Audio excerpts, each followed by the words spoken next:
অনেকেই আমাকে জিজ্ঞেস করছেন যে আসলে মাহির সারাদিন খায় কি? বা ওর ডেইলি ওর ডায়েট চার্টটা কি?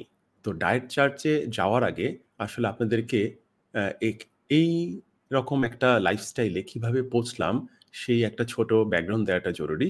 এবং আজকে আমি হয়তো মাহিরের ডায়েট চার্ট বা সারাদিনে সে কি খাচ্ছে তারও একটা আ ছবিসহ একটা ডিটেইল আমি আপনাদের সাথে শেয়ার করার চেষ্টা করব।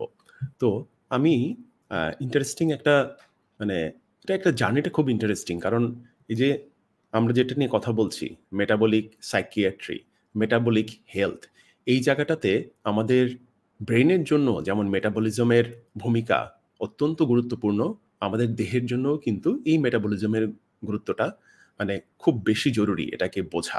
তো মেটাবলিক হেলথ শুধুমাত্র ব্রেইনকেই আমাদেরকে হেল্প করবে না, অবশ্যই আমাদের দেহকেও মেটাবলিক হেলথে হেল্প করে।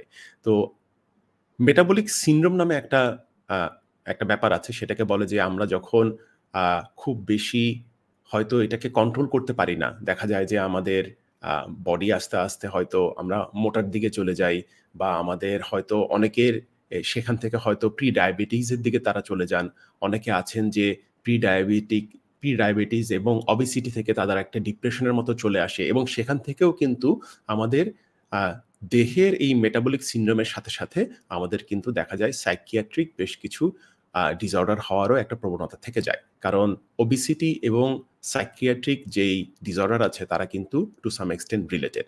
তো আমি যদি মাহিরের কথায় আসি, আমি আপনাদেরকে একটা স্ক্রিন শেয়ার করি, হ্যাঁ? যে আপনারা দেখেন ২০২৩ সালের শুরুর দিকে, হ্যাঁ? ২৩ সালের শুরুর দিকে বা ২০২২ সালের শেষের দিকেও আমি বলব যে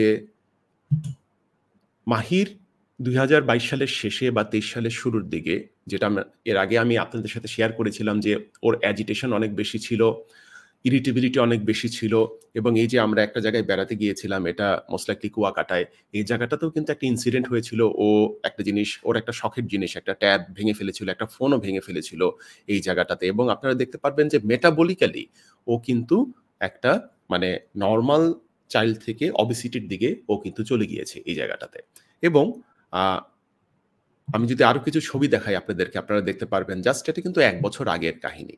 আমি যতই ওকে এক্সারসাইজ করাই বা যতই ওকে ওয়ার্কআউট করাচ্ছি, you cannot outrun a bad diet. You cannot outrun something if আমরা যদি খুব বেশি আনহেলথি খাবার খাই, তাহলে কিন্তু যতই আমি ওয়ার্কআউট করি, সেখান থেকে কিন্তু মেটাবলিক্যালি একটা হেলথি পর্যায়ে যাওয়াটা ইস ক্লোজ টু ইম্পসিবল।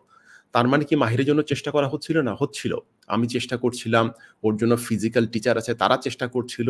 কিন্তু যতই আমি কাজ করি দেখা যায় যে, যেই জায়গাটা থেকে মাহিরকে আমরা আনতে চাচ্ছিলাম সেই জায়গাটাতে আনা পসিবল হচ্ছিল না। কেননা আমরা রেগুলার যে খাবারগুলো আছে বাইরে গেলেই হয়তো ফাস্ট ফুড খাচ্ছি, হয়তো আমরা এই যে কার্ব ইনটেক করতেছি, সব জায়গাটাতে তো কার্বোহাইড্রেটের পরিমাণ অনেক বেশি বাইরে। তো এই জায়গা থেকে কিভাবে মাহিরকে বের করে নিয়ে আসা যায় সেটাই নিয়েই চিন্তা করছিলাম যে এভাবে যদি চলতে থাকে তাহলে হয়তো অ্যাজ আ প্যারেন্ট আমি কি রাইট কাজটা করছি ওর জন্য? হয়তো করছি না। কিন্তু আ আমাদেরও তো ইচ্ছা করে বাচ্চাদেরকে আসলে বিভিন্ন জায়গায় বেড়াতে নিয়ে যেতে, এটা ওটা কিনে দিতে, মিষ্টি কিনে দিতে অথবা চকোলেট কিনে দিতে অথবা আইসক্রিম কিনে দিতে। আমি জানি এটা আমাদের প্যারেন্টস হিসেবে সবারই আমাদের ইচ্ছা করে। নিজেদেরও ইচ্ছা করে, আমাদের বাচ্চাদের জন্য ইচ্ছা করেই। কিন্তু একটু যদি লং টার্ম এ চিন্তা করি আসলেই কি ওর জন্য আমরা ঠিক কাজটা করছিলাম? হয়তো যেই বাচ্চারা হয়তো কোনো অটিজম এ নাই বা ADHD তে নাই বা যাদের হাইপার অ্যাক্টিভিটি নাই তাদের জন্য হয়তো এটা টু সাম এক্সটেন্ট হয়তো অ্যালাউড। কিন্তু মাহিরের মতো যারা আছেন আমি বলব তাদের জন্য আসলে এটা কিন্তু ডিজাস্টারাস হতে পারে। তো সেখান থেকে আমি যদি দেখি এখন ২০২৪ সাল, ২০২৪ সালে যখন আমরা মাহিরের জন্য আ ডায়েটটা ঠিক করলাম, ওর জন্য যখন আমরা থেরাপিউটিক কিটোসিস এর কথা মাথায় রেখে ওর ডায়েট গুলো কন্ট্রোল করা শুরু করলাম এবং তার সাথে, সাথে ওর ওয়ার্কআউট গুলোও কিন্তু চলছিল। আপনারা দেখতে পারবেন যে একটা ড্রাস্টিক চেঞ্জ এবং এটা কিন্তু জাস্ট ১ বছরের মধ্যে। খুব বেশি সময় লাগে নাই। এবং ১ বছরের মধ্যে কিন্তু এই যে মাহিরের খাবারের প্যাটার্ন গুলো আমরা চেঞ্জ করে নিয়ে আসলাম। তার মানে কি আমরা বাইরে খেতে যাচ্ছি না? যাচ্ছি। আগের মতো অত বেশি না গেলেও বাইরে যাচ্ছি কিন্তু মাহিরের জন্য অ্যালাউড যে খাবারগুলো, সেই খাবারগুলো নিয়ে কিন্তু আমরা এখন চেষ্টা করি মাহিরের আ দৈনন্দিন যেই ফুড চার্ট, সেই চার্টে তার অ্যালাউড খাবারগুলো রাখা এবং খুব চেষ্টা করি আমরা যাতে এমন খাবার ওর জন্য না নিয়ে আসতে যেটা কিনা ওকে আবার আগের পর্যায়ে নিয়ে যাবে। তো একটা কথা এখানে বলা জরুরি যে মেটাবলিক সিনড্রোম বা যারা বা সাইকিয়াট্রিতে যারা কিনা আসলে বেশ কিছু অটিজম রিলেটেড বা ADHD রিলেটেড যদি আপনার সন্তান যদি কোনো ওষুধে থাকে, এই ওষুধগুলোর মধ্যে একটা প্যাটার্ন আছে যেটাকে বলে অ্যান্টিসাইকোটিক। অ্যান্টিসাইকোটিক এই ড্রাগগুলো কিন্তু আবার এমন একটা এর সাইড ইফেক্ট আছে যে এটা বাচ্চাদেরকে কিন্তু ওবেসিটির দিকে নিয়ে যায়। ফুডের জন্য ক্রেভিং অনেক বাড়িয়ে দেয় এবং সেই ক্রেভিং থেকে দেখা যায় যে বাচ্চারা হয়তো প্রতি আধা ঘন্টা পর, পর বা প্রতি ২০ মিনিট পর, পর এটা খেতে চাচ্ছে, ওটা খেতে চাচ্ছে, যেটা মাহিরের ছিল। অবশ্যই ছিল এটা মাহিরের। সেখান থেকে কিভাবে আমরা বের করে নিয়ে আসবো সেটা কিন্তু আমাদের একটা কন্টিনিউয়াস একটা এফোর্ট ছিল। দেখা যেত যে প্রতি ২০ মিনিট পর, পর মাহির রুম থেকে বের হয়ে ফ্রিজের দরজা খুলছে। এটা খাবে কিনা, ওটা খাবে কিনা, আ হাতড়িয়ে বেড়াচ্ছে, খুঁজে বেড়াচ্ছে। সব জায়গা থেকে ওকে কিভাবে বের করে নিয়ে আসবো সেটারই একটা জার্নি আপনাদের সাথে শেয়ার করছি। হ্যাঁ, আমরা ওই ডিফিকাল্ট সময়টা ছিল এবং আলহামদুলিল্লাহ এখন কিন্তু ওই সময়টা আর নাই। এখন মাহির দরজা খুলে বের হয়েই খাবার খোঁজা শুরু করে না বা কন্টিনিউয়াসলি শুরু করছে না। সো এই যে থেরাপিউটিক কিটোসিসের যে ডায়েটটা, এই ডায়েটটা কিন্তু not only okay metabolically help করছে, ওর ফুড ক্রেভিং গুলোও কমিয়ে দিচ্ছে। কেননা যখন ও হাই ফ্যাট ইনটেক করছে, high fat intake, moderate protein যখন ও ইনটেক করছে, ওর কিন্তু ওই যে ওর কন্টিনিউয়াসলি খাওয়া, মানে আমরা যখন একটা সুগার সহ যখন একটা আমরা খাবার খাই, তখন কি হয় যে ওই পার্টিকুলার খাবারটা কিন্তু আমাদেরকে একটা সুগার স্পাইক করে। যখন সুগারটা স্পাইক করে ব্লাড গ্লুকোজে, তারপর কিন্তু আবার একটা যখন ডিপ করে, এই ডিপের সময় কিন্তু বাচ্চাদের বা আমাদের যারা বড় আছে, আমাদেরও কিন্তু তখন খুব খাবার খেতে ইচ্ছা করে যে, "না, আমি আবার এটা খাবো বা ওইটা খাবো।" যেটা কিনা আসলে আমাদেরকে তখন বারবার নেক্সট স্ন্যাকস বা নেক্সট ফুড খুঁজতে আমাদেরকে কন্টিনিউয়াসলি এটা পুশ করতে থাকে। তো আমি এবার চলে যাই মাহিরের ডেইলি যে খাবারটা, সেই খাবারের ডিটেইলসে আমি চলে যাচ্ছি। মাহিরের জন্য যদি আমি বলি ব্রেকফাস্ট বা ডিনার, এই জিনিসটা আমরা একটা সাধারণত খুব সিম্পল রাখার চেষ্টা করি। আমরা ব্রেকফাস্টে মাহিরকে আ এবং ডিনারে ২ জায়গাটাতেই আমরা চেষ্টা করি একটা স্টেক, সাথে কিছু ফ্যাট স্ট্রিমস এবং ২ টা ডিম। এটা মাহিরের জন্য একটা ব্যালেন্সড ফুড। সেখান থেকে মাহির তার যেই দৈনন্দিন যেই ক্যালোরির পরিমাণ সেটা কিন্তু সে পেয়ে যাচ্ছে। এবং আ আমরা এখানে দেখা যাবে যে, যে ফ্যাট ট্রিমটা আছে, এই ফ্যাট ট্রিমটা কিন্তু আপনি যেখান থেকে আপনি মাংস কিনেন ওদেরকে যদি আগে বলে রাখেন যে, "না, আপনারা যেই ফ্যাটটা আলাদা করে কেটে রাখেন সেটা আপনারা ফেলে দিবেন না। আমরা সেটা নিতে চাই।" কোনো জায়গাটাতে আপনারা দেখবেন যে তারা আপনাদেরকে এটা হয়তো এমনিতেই ফ্রিতে দিয়ে দিবে। কেউ হয়তো একটা নমিনাল এটার জন্য দাম রাখবে। আমি মাঝে, মাঝে বেঙ্গল মিট থেকে নেই বা আমার এক ফ্রেন্ডের একটা তার একটা মানে ফার্ম আছে। আ আ ফার্ম গুডনেস মনে হয় ওদের নাম। তো ওদের কাছ থেকে নিই। তো ওরা আমাদেরকে এটা পাঠিয়ে দেয়। এট দ্য সেম টাইম যে স্টেকটা সেটা আমি বেঙ্গল মিট থেকে নিচ্ছি। এটা একটা সারলয়েন স্টেক। আপনি আপনার পছন্দের মতো অন্য কোনো একটা কাটও নিতে পারেন। আপনি রেগুলার গরুর মাংস দিয়েও এই কাজটা করতে পারেন। বাট এখানে একটা জিনিস খেয়াল রাখতে হবে, আমরা যখন এটা প্রিপেয়ার করছি সাধারণত অন্য কোনো আর কিছু ইউজ করি না। এটার মধ্যে লবণ দেই। লবণ দিয়ে এই দুটাকেই একসাথে ঘিতে ভাজি। এই ঘিতে ভাজা খুব বেশি সময় লাগে না। ১০ থেকে ১৫ মিনিটের মধ্যে এটা মোটামুটি রেডি হয়ে যায়। আপনি চেষ্টা করবেন এটার ডাননেসটা মিডিয়াম রাখতে বা মিডিয়াম রেয়ার এর দিকে রাখতে। কারণ তখন মাংসগুলো একটু সফট থাকে। এটা বাচ্চাদের জন্য খেতে ইজিয়ার হয়। হ্যাঁ? এবং ডিমটাকেও কিন্তু আমরা ওই পার্টিকুলার তেলেই ভাজি। যখন এটাকে করে নিয়ে ভাজা হচ্ছে ওই তেলের মধ্যেই এটাকে উঠিয়ে আমরা ডিমটাকে ভেজে ফেলি। এখানে একটা জিনিস খেয়াল রাখা দরকার যে গোল হচ্ছে no carb, no sugar, no vegetable oil. So এই ৩ টা যদি আমরা ওদের ডায়েট থেকে বাদ দিতে পারি তাহলেই কিন্তু দেখা যায় ওদের এই ইমপ্রুভমেন্টটা হয়। এবং এটার one of the core philosophy হচ্ছে ইনফ্লামেশন কমানো। ইনফ্লামেশন বোথ আমাদের ব্রেনে ইনফ্লামেশনের পসিবিলিটি কমানো এবং আমাদের দেহেতেও ইনফ্লামেশনের পসিবিলিটি কমানো। তো আমরা তো জানি কার্ব এবং সুগার এই ২ টার কথা আমি আগেও বলেছি।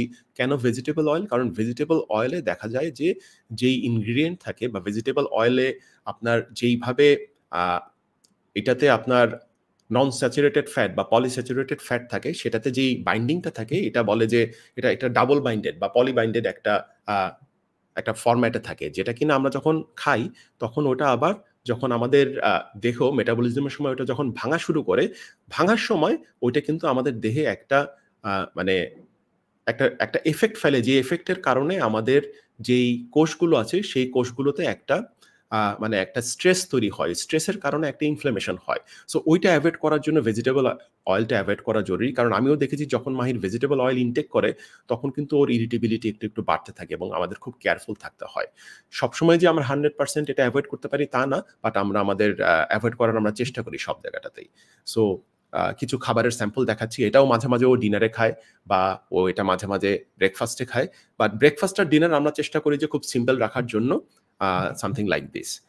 মাঝে, মাঝে ও যখন ওর দাদুর বাসায় বেড়াতে যায়, তখন কিন্তু দেখা যায় দাদুও ওকে তৈরি করে দিচ্ছে। কিছু ভেজিটেবল রাখছে, চিকেন রাখছে, কিছু গরু রাখছে এবং তার মতো করে তৈরি করে দিচ্ছে।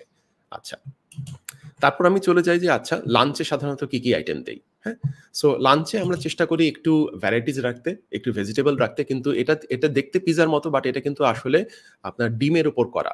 ডিমের উপর করা বাঁধাকপি দেওয়া, চিজ দেয়া, মাশরুম দেওয়া এবং চিকেন দেওয়া। এটা একটা কারণ ও তো পিজ্জা খাওয়ার ইচ্ছা করে অন্যান্য বাচ্চারা যখন খাচ্ছে। কিন্তু আমরা ওকে একটা কিটোজেনিক ডায়েট ফ্রেন্ডলি একটা ফরম্যাটে বানিয়ে দিচ্ছি। এটার রেসিপি হয়তো কোনো একদিন আপনাদের সাথে আমি শেয়ার করে দিব। আ সিমিলার ফুডস লাঞ্চের জন্য একটু লাইট লাঞ্চ রাখার চেষ্টা করি আমরা মাহিরের জন্য। এটা দেখা যাচ্ছে যে এটা কর্নফ্লাওয়ার দিয়ে বা বাঁধাকপি দিয়ে একটা রাইসের মতো করে করা, যেটা ও আ কাবাব বা অন্যান্য চপের সাথে খাচ্ছে। আরো কিছু এক্সাম্পল।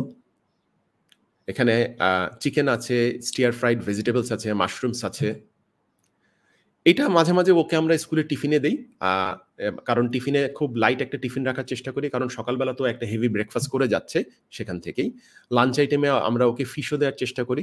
ফিশটাকে সিমিলার ওয়েতে ঘিতে ভাজার চেষ্টা করি এবং সেখান থেকেই আসলে ওর লাঞ্চটা আবার প্রিপেয়ার করি। আচ্ছা। যদি স্ন্যাকসে চলে যাই, স্ন্যাকসে কি, কি আইটেম দেই? কিছু আইটেম আমি শেয়ার করছি এই জায়গাটাতে। যেমন এটাকে অনেকটা মিনি এগ বার্গার বলে। তো অন্যরা যখন নরমাল বার্গার খাচ্ছে, আমরা ওকে এইভাবে এগ বার্গার তৈরি করে দিই। মাঝখানের যে প্যাটিটা আছে, প্যাটিটা হচ্ছে আপনার গ্রাউন্ড বিফের তৈরি। গ্রাউন্ড বিফের উপর আমরা এক লেয়ার অফ যেই ওর কুসুমটা আছে, কুসুমটা একটু আপনার ম্যাশ করে উপরে দিয়ে দিই। তার উপরে হয়তো একটা চিজ রাখি এবং উপরে নিচে এগের যে হোয়াইট পার্টটা আছে, সেটা দিয়ে আমরা এই বার্গার মিনি বার্গারের মতো বানিয়ে দিই। এটা হচ্ছে আপনার ওই ডিম এবং চিজ এই দুটো মিক্স করে ওয়াফেলের মধ্যে দিয়ে দিলে এটাও একটা ওয়াফেলের মতো হয়। সো এই টাইপের অনেক মজার, মজার খাবার কিন্তু বানানো যায়। আমি বলব যে কিটোজেনিক ডায়েটে সবসময় যে ওর খুব বোর অবস্থায় একই টাইপের খাবার খেতে হবে তা না। যখন অন্যান্য বাচ্চারা মজার, মজার আইটেম খাচ্ছে ওর জন্যও কিন্তু একটু চেষ্টা করে আমরা এরকম মজার, মজার ট্রিটস বানাতে পারি। হ্যাঁ? আ সিমিলার কিছু স্ন্যাকস এর আইটেম। আচ্ছা। এরপর চলে যাই ট্রিট। তো অনেক সময় দেখা যায় যে স্কুলে বাচ্চারা অনেক কিছু খাচ্ছে, মাহিরের জন্য বানাতে পারছি না।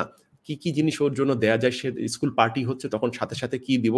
তো স্কুল পার্টিতে আমরা কেকস বা সুইটস এর বদলে এভাবে আমরা ওই গ্রাউন্ড বিফ দিয়েই হয়তো একটা কাবাবের মতো বানিয়ে দেই, যেটা স্কুলে ওর ফ্রেন্ডরাও খেয়ে বলেছে খুব মজা হয়েছে। ওরাও ইন্টারেস্টেড থাকে আসলে মাহিরের জন্য আমরা কি, কি খাবার দিচ্ছি। ওরাও মজা পাচ্ছে।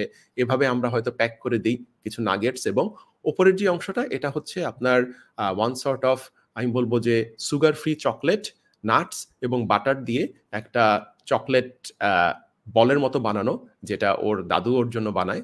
আ আমরা যখন রেস্টুরেন্টে যাচ্ছি তখন আ চেষ্টা করছি সিমিলার ডায়েটেই রাখার জন্য।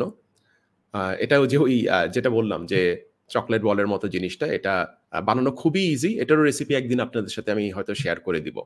সো দ্যাটস প্রিটি মাচ ইট কিন্তু।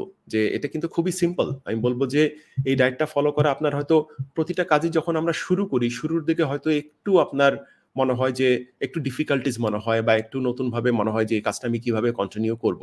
বাট আমি আপনাকে এতটুকু আশ্বস্ত করতে পারছি, আপনি যদি এটা শুরু করেন আপনার বাচ্চার জন্য, আপনি দেখবেন যে ৫-৬ সপ্তাহের মধ্যে আপনি কিন্তু একটা প্যাটার্নে চলে আসছেন এবং তারপর আপনি দেখা যাবে যে জিনিসটা কিন্তু আপনি যদি আপনার চেষ্টা অব্যাহত রাখেন, জিনিসটা সবার জন্য একটু ইজি হয়ে যাবে।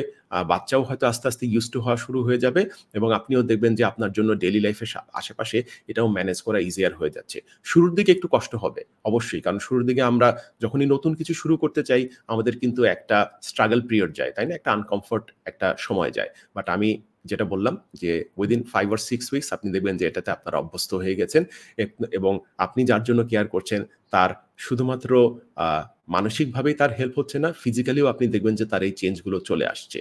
So that's all for today.